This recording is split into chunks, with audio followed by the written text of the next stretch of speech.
This is Evan Hogan, and I am doing my second vlog. So Archies was a mortal woman who was incredible for her weaving skills. She claimed to know she was a better weaver than Athena, also known as Minerva in Roman myth, the goddess of wisdom and crafts. She didn't make a bold claim, she challenged the goddess to a challenge.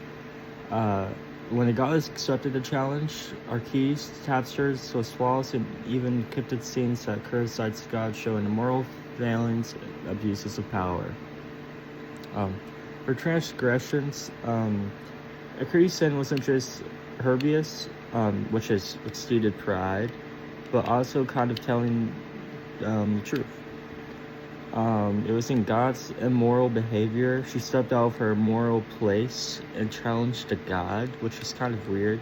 Which is, to me, like, we did the Book of Job yesterday, and the Book of Job tells about how there's no, like, morals, no fine line if you don't follow the rules or if you don't have free will. And Archies did not. She, like, broke those rules. She disobeyed God. She called out another god. And so she broke her free will, which should lead to punishment. Her punishment was, she destroyed her tapestry in anger, but she lost, which led her to despair, and it was just very embarrassing for her overall. And she quit weaving forever. The punishment was just, it was right, and, the god was right for making her angry and destroying all of her tapestry. From the god's perspective, the gods demand reverence and submission, and any mortal who forgot their place and to find them, especially in contest or influence, has to be humbled. From Athena's perspective, she was just challenging the god. She wasn't really trying to make a big punishment. I don't think she really wanted a punishment.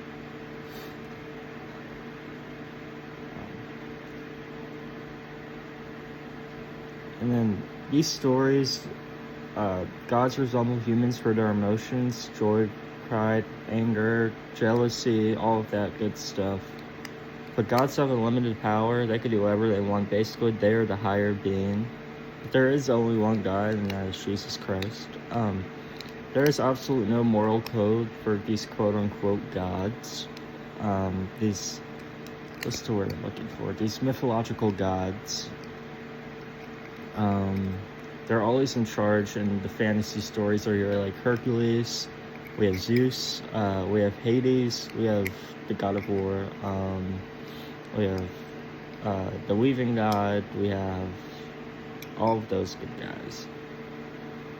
Poseidon too. Suffering isn't really too bad. Suffering is the steps in getting the better life. You have to go through hardship to get what you want. In comparison to Judeo-Christian and Islam traditions, God is typically seen as a moral, perfect, just, omniscient. Punishment is framed corrective or righteous.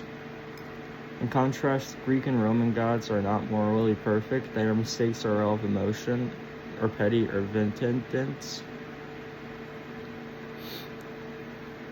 Ovid, Augustus, and human responses to divine or imperial punishment. There are sub-criticals of divine and imperial authority by showing gods acting with justice. Ovid might be hinting at the hypocrisy of those powers, including Augustus, who styled himself as a king of a divine ruler. Ovid was eventually exiled by Augustus, and that was because he was speaking the truths of offended power. Alright, thank you very much.